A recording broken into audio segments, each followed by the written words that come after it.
여러분, 우리는 하나님의 자녀죠, 그죠? 예, 우리는 하나님의 자녀입니다. 우리는 원숭이 가문의 원숭이가 아니고 우리는 하나님의 자녀입니다.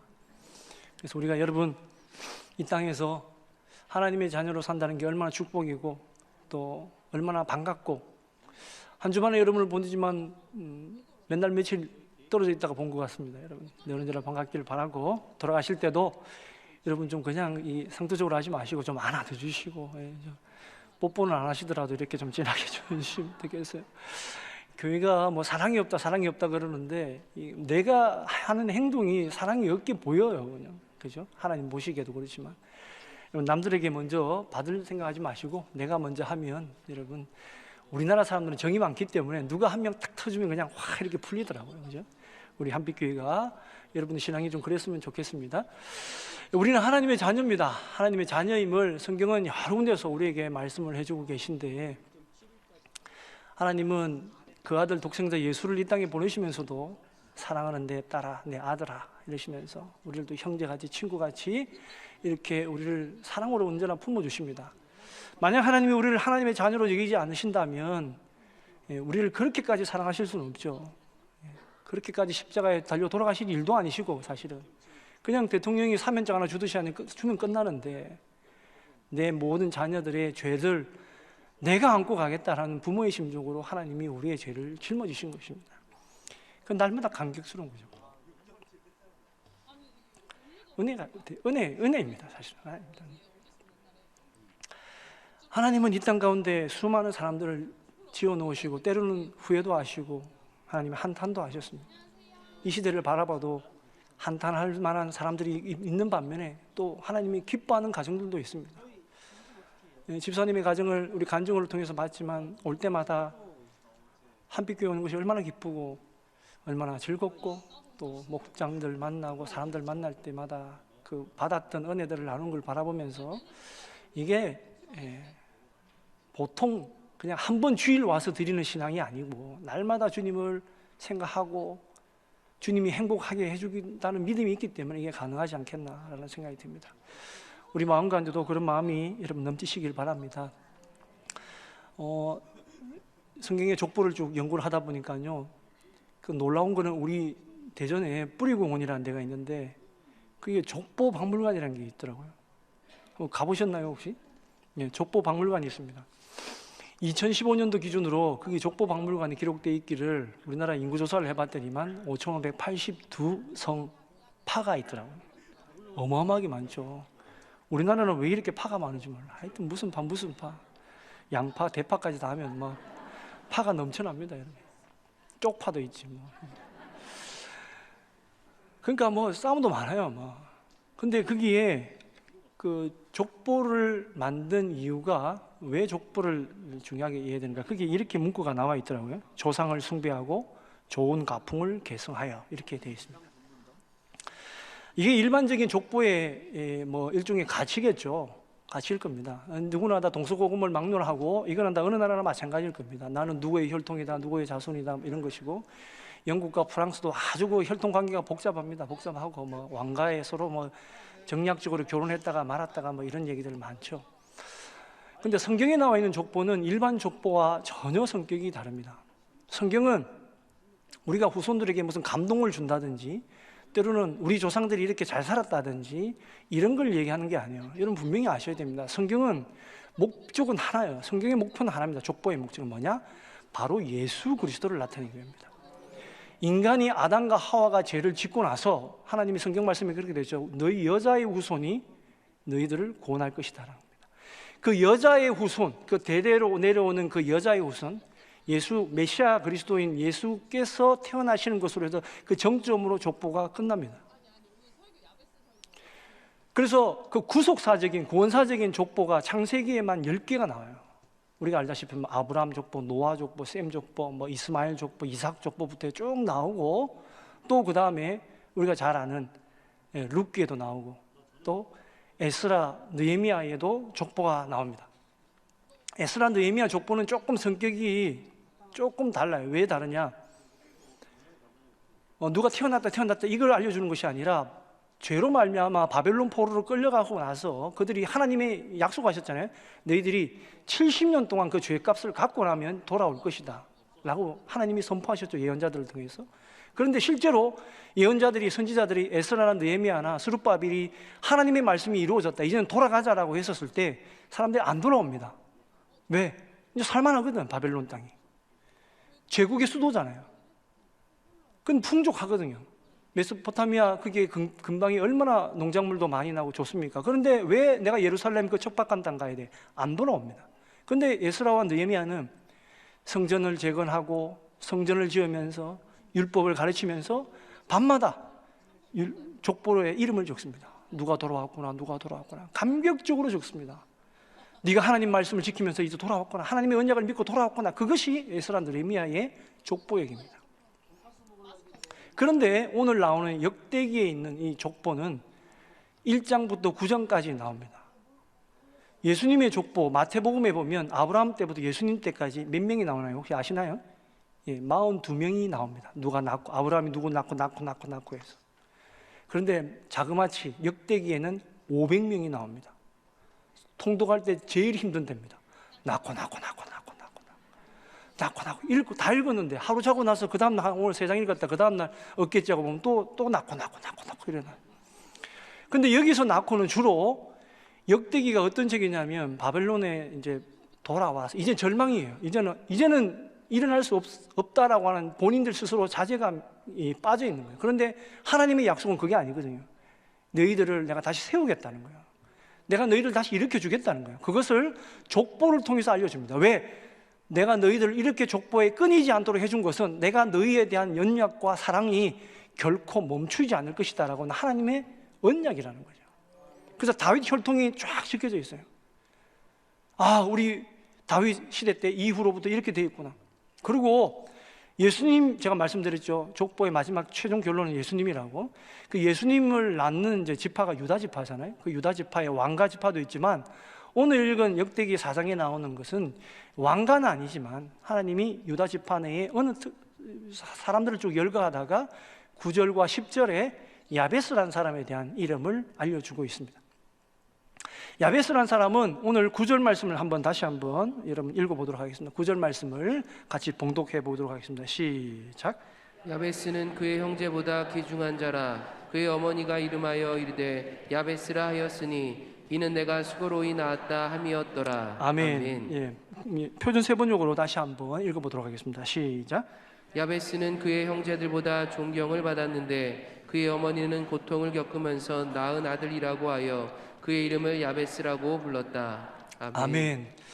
자, 이게 이제 성경이 이제 일반 개역 개정하고 표준 세번역하고 조금 이제 비슷하긴 하지만 조금 더 자세하게 나와 있습니다. 어떤 거냐? 여기서 두 가지를 하나 여러분이 아시면 돼요. 첫 번째는 뭐냐? 여기 하나님이 계속 지겹도록 낳고 하시다가 야베스라는 사람 이름 앞에서는 하나님이 두 줄로 이 사람에 대한 신앙을 소개를 하고 있습니다. 여러분, 예전에 야베스의 기도라고 하는 책이 나와 있고 또 그거에 대한 비판서도 나와 있고 거기에 대한 찬양도 몇 가지가 있습니다. 그런데 여기 정리를 하자 그러면 뭐 이런저런 얘기들이 많이 있습니다. 여러분, 이건 분명히 아셔야 돼요. 뭐냐?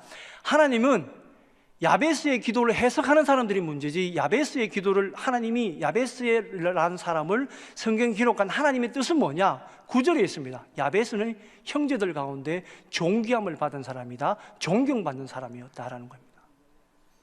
성경은 야베스를 긍정적으로 표시를 하는 거예요. 근데 우리가 야베스가 한 9절과 10절의 기도를 보면 굉장히 사람들이 오해를 합니다. 이기적인 기도다, 자기 복 받으려고 하는 기도입니다. 그건 성경의 의미를 몰라서 하는 적입니다.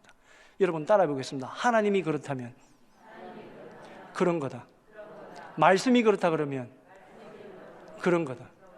하나님은 야베스를 통해서 우리에게 기도란 어떤 것인가를 배워, 신앙의 태도를 어떤 것인가, 믿음은 어떤 것인가를 배우라고 우리에게 해준 겁니다. 여기에 대해서 비판을 가는 사람들은 성경의 하나님 뜻을 몰라서 하는 거예요.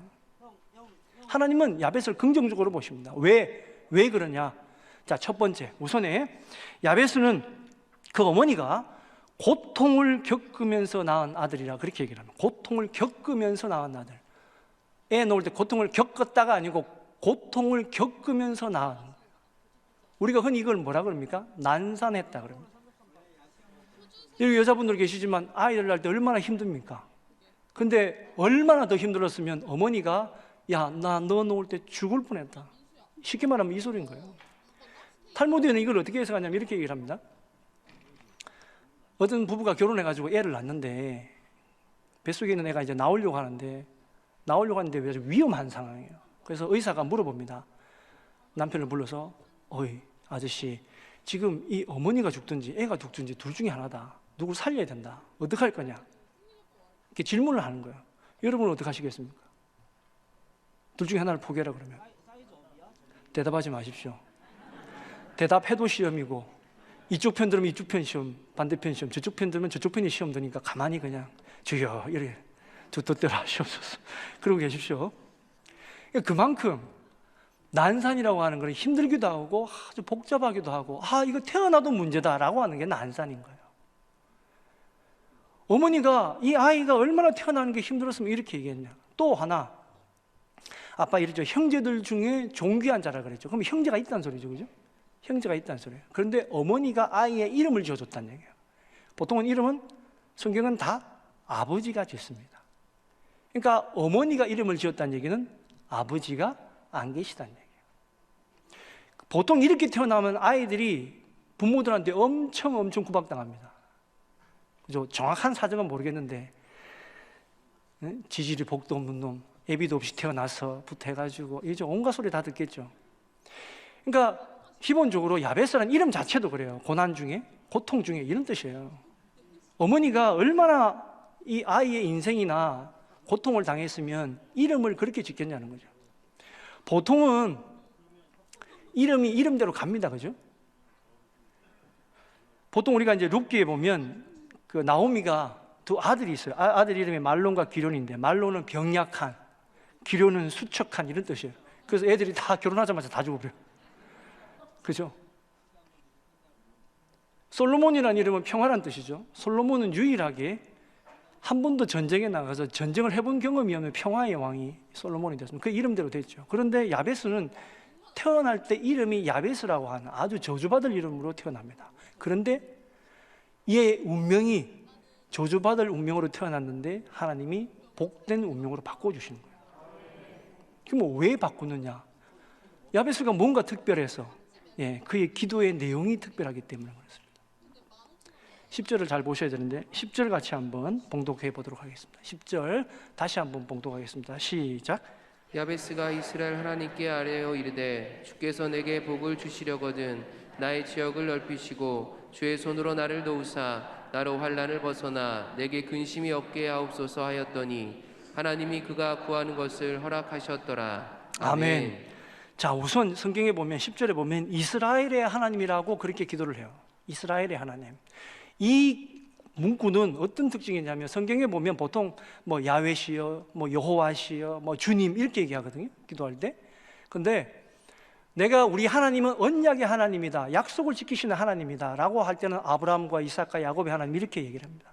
근데 여기서 이스라엘의 하나님이라고 할 때에 이 성경의 표현은 뭐냐면 내가 끈질기게 하나님께 기도하고 갈급해서 기도할 때 이 이스라엘의 하나님이라는 표현을 쓴단 말이에요. 그죠? 한국 사람들 하나님을 간절히 찾을 때 뭐라 그럽니까, 여러분? 주야 그러잖아요. 요즘 외국에 가도 그렇게 합니다. 외국 사람들도 주야 이렇게 한국말 따라합니다. 주야 이렇게.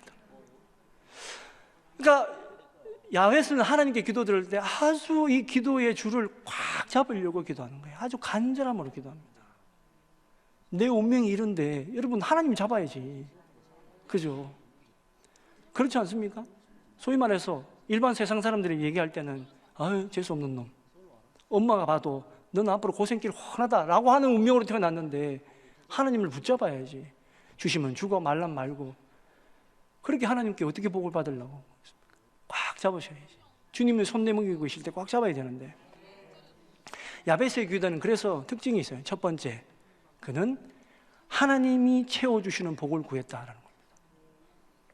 아주 평범한 문장인데 여러분 여기서 핵심 포인트는 뭐냐? 하나님이 주시는 복을 구했다. 세상의 복이 아니다라는 겁니다. 기웃거리는 복이 아니다. 하나님이 복의 근원이심을 그는 우리 믿음의 조상들인 아브라함과 이삭과 야곱이 그랬고, 예수님도 출애굽을 해서 가나안 땅에 들어가는 이스라엘 백성들도 하나님이 신명기에서 너희가 말씀을 언약을 순종하면 내가 너희에게 복 주리라고 하는 그 복의 근원 대신 하나님만 바라보고 기도했다라는 겁니다. 이게 야베스가 우리의 기도와 다르다는 겁니다.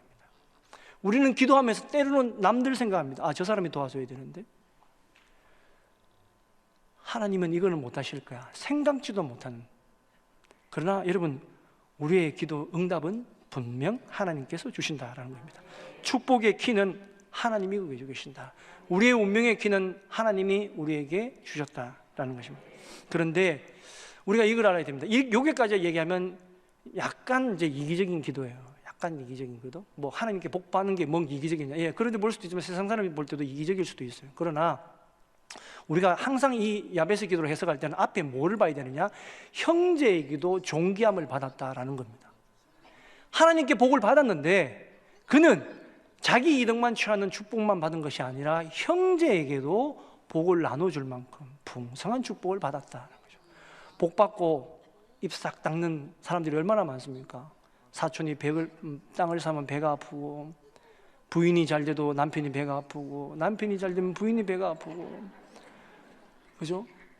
이런 시대에 살고 있는데 형제한테 존경을 받는다 그러면 복을 받았는데 그래도 혼자 가지지 않고 나눔과 사랑을 베풀 수 있는 형제로 살았다라는 것입니다.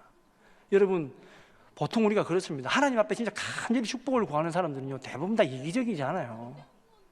그걸 계속 나누려고 하지.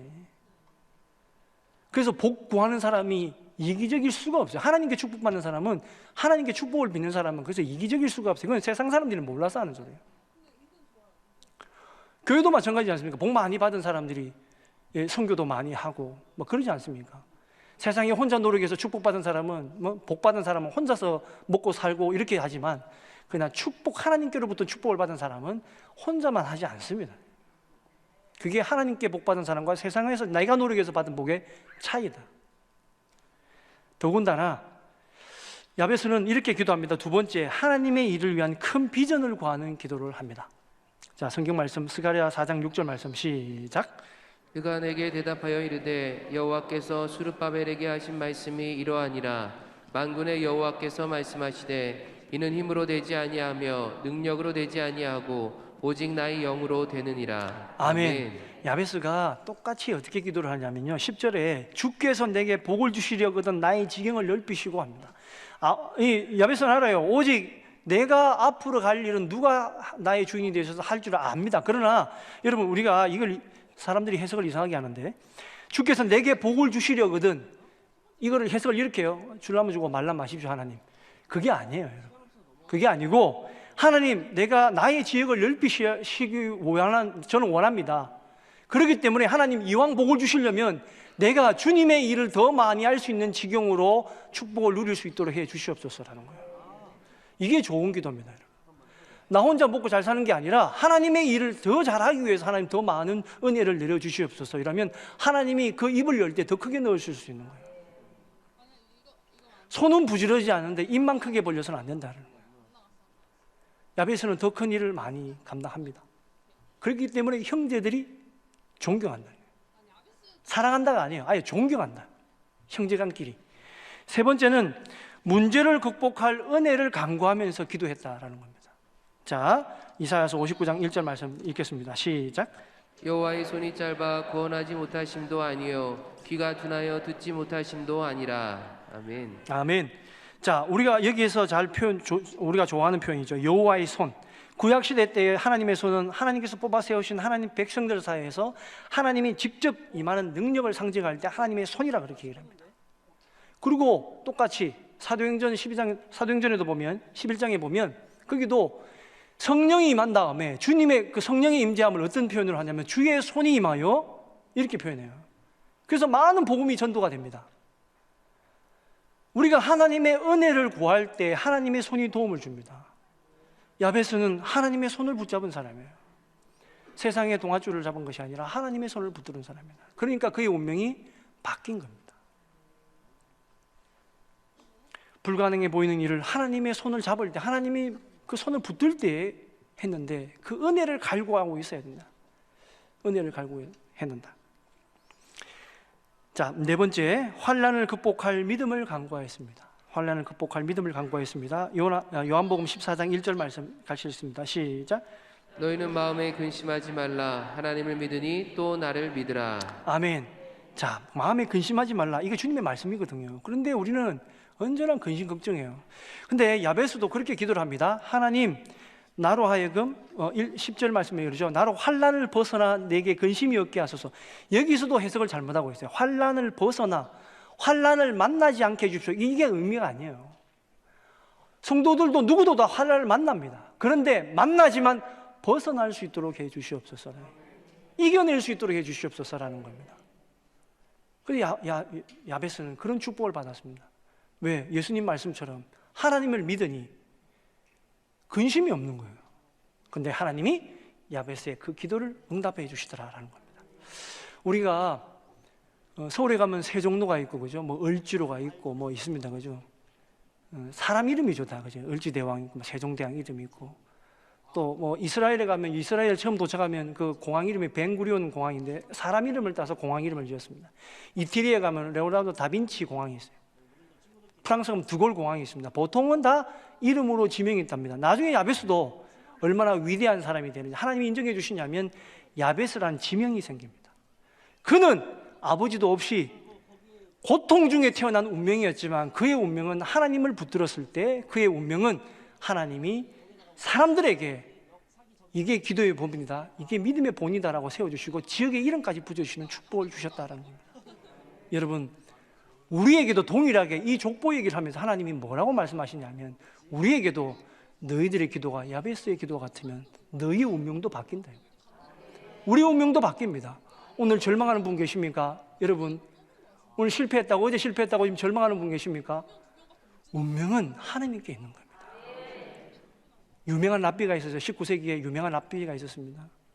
이분이 구두수송공 일하는 데 가서 일을 하고 있는데 그 구두수송공이 밤낮게까지 일을 하는 거예요. 그래서 이렇게 얘기합니다.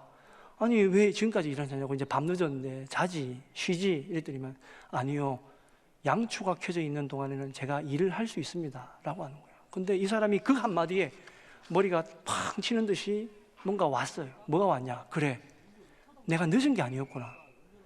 내 생명이 있는 한 운명은 하나님께 있구나. 그래서 그가 그 이후로 주를 위해서, 하나님을 위해서 더 열심히 일해서 더 사역을 해서 아주 위대한 사람이 됩니다. 야베스도 나중에 어떻게 되느냐? 유대인 전승에 의하면 야베스는 아주 유명한 위대한 율법학사가 된다고 얘기를 합니다. 왜냐하면 우리 같으면 우리가 돈 많은 사람이 되겠죠 이렇게 생각하지만 아니요, 그게 아니고 여러분, 가장 위대한 일은 하나님의 말씀을 선포하는 자 아니겠습니까? 주의 말씀을 전하는 자 아니겠습니까? 하나님이 일을 하는 사람 아니겠습니까? 그렇기 때문에 존경받는 사람이 되었다라는 것입니다. 사랑하는 여러분, 여러분에게도 야베스와 같은 축복이 임하시길 바랍니다. 그 전에 야베스와 같은 기도를 하시기 바랍니다. 다윗과 같은 기도를 하시기 바랍니다. 요셉과 같은 기도를 하시기 바랍니다. 예수님처럼 기도하시길 바랍니다. 그래야 우리의 운명의 길은 하나님이 좋은 곳으로, 선한 곳으로 쉴 만한 물가로 인도할 줄로 믿습니다. 기도하겠습니다.